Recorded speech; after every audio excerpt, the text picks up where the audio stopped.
The battle for Cedar Hollow, a rancher's stand against greed. You're out. The HOA has spoken. Those words hit me like a sledgehammer as Evelyn Harper, the HOA president, stood at my ranch gate, her lips curled in a smug grin. I just stepped out to feed my horses when I saw her golf cart parked crooked on my dirt path. Behind her, two board members, Richard and Clara, held a notice like it was a court order. The paper screamed in red ink, "Notice of eviction. 30 days to vacate." My hand shook not from fear, but from rage. This wasn't just a house. This was my family's land, Cedar Hollow, Texas. My grandfather broke horses here. My wife, God rest her, planted roses by the porch. My kids learned to walk in these fields. And now some HOA, fresh from the city with their hybrid cars and manicured lawns, thought they could erase me. I folded the notice and met Evelyn's eyes.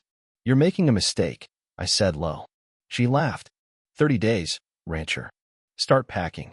What she didn't know was that I owned the land under their precious HOA clubhouse. And their lease? It was about to expire. 2 weeks later, I walked into their meeting, slapped a new contract on the table, and said, "Rent's tripled. And I'm taking your parking lot. Find somewhere else to park, maybe Evelyn's driveway."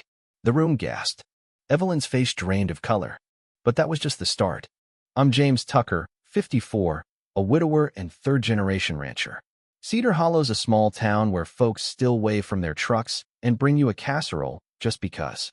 I never wanted trouble, just space to raise my horses and breathe clean air. But 6 months before that eviction notice, Evelyn showed up in a mint green blazer, clipboard in hand, complaining my split-rail fence was too rustic. I chuckled. "It's older than you." She didn't flinch. "It's not up to community standards, Mr. Tucker. We suggest white vinyl." I leaned on the gate. "This ain't a subdivision. It's a ranch." That was strike one. Then came the letter complaints about my horses' noise, the smell of hay near their pool, my truck's rumble. Once, they claimed my windmill was visually disruptive. I ignored them, thinking they'd tire out. But Evelyn escalated. She and her board, Richard and Clara, started prowling my land, taking notes, whispering. Then I found spray-painted lines across my wheat field plans for an HO walking trail, unapproved. I checked with the county and uncovered a bombshell. The HOA clubhouse sat on my family's land, leased decades ago by my father. The contract was up in 60 days, and they hadn't noticed. I met with my lawyer, Miss Beatrice, a no-nonsense woman who'd handled our deeds since I was a kid. We rewrote the lease. Rent tripled, parking was restricted, and a clause letting me reclaim the lot if they defaulted. At the next HOA meeting, I dropped the bomb. "You either sign or move your clubhouse," I said. Evelyn stammered. Richard called it extortion. I smirked. "No, it's Texas property law." Then I added, "Parking lot's mine come Monday. Get permits from me." Chaos erupted. An older resident, Mr. Henry from Lot 6, stood and said, "About time someone stood up to y'all." But Evelyn fought dirty. 2 nights later, I woke to headlights. Men in vests were hammering a sign into my gate. HOA property. No trespassing. I grabbed my flashlight. "Who sent you?" A nervous contractor muttered. "Evelyn Harper. Said this is HOA land for storage." I called Sheriff Roy, my old hunting buddy. He arrived, checked records, and yanked the sign out. "Illegal," he said. But he warned me. "Evelyn's filed a zoning complaint. Claims your ranch breaks uniformity laws. She's building a case to take your land." The next week was hell.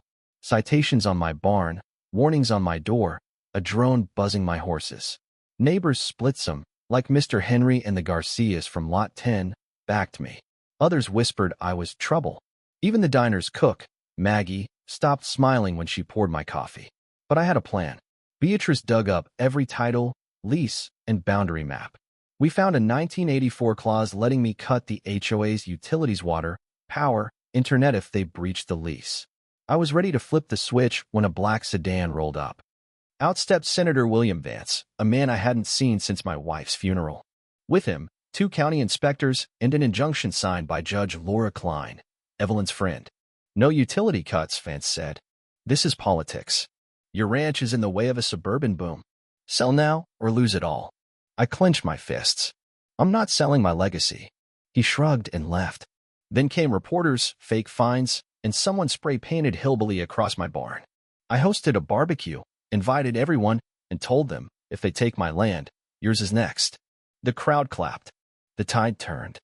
But Evelyn struck again. A sheriff's deputy served a notice claiming squatters' rights on my parking lot. I laughed and fenced it off overnight barbed wire, signs, the works. The HOA meeting was a circus. They parked blocks away. Evelyn twisted her ankle crossing my field. Sheriff Roy checked my papers and said, "Legal." That night, I heard engines. 2 trucks with a bulldozer aimed to tear my fence down. But I'd recorded everything: texts, drones, forged citations. County marshals, tipped off by my injunction, stopped them. Evelyn was served with charges: harassment, property damage, and conspiracy. She screamed. I stayed silent. Then a city official in a beige suit handed me a rezoning notice. Cedar Hollow was targeted for tech hubs and condos. My ranch sat in their green belt. Beatrice found a 1977 law protecting farms over 15 acres from forced rezoning without a public vote. I ran for town council, held starlit town halls, and said, "This is about keeping Cedar Hollow ours." Support grew. Evelyn's board collapsed. In a televised debate, she called my ranch outdated. I held up a photo of my wife by the barn and said, "Don't erase us." The crowd roared. Then tragedy struck. My barn burned at 2 a.m. Flames devoured memory as me wife's saddle, my son's first boots. Sheriff Roy found gas cans and a charred HOA badge. I didn't break. I bought the lots next to the HOA clubhouse and built a feed store and animal shelter. Kids adopted lambs. Neighbors volunteered.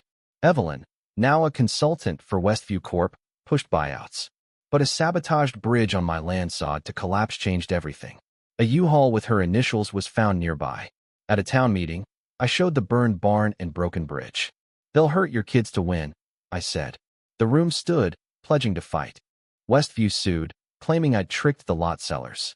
The hearing was packed. Beatrice presented a 1989 letter from Evelyn's late husband, notarized, confirming my rights. The judge dismissed the case as frivolous. Evelyn was investigated for fraud. She vanished, some say to Dallas, broke. My ranch thrived. The barn was rebuilt, red and proud, with a plaque, "For Sarah, forever." The feed store became a co-op.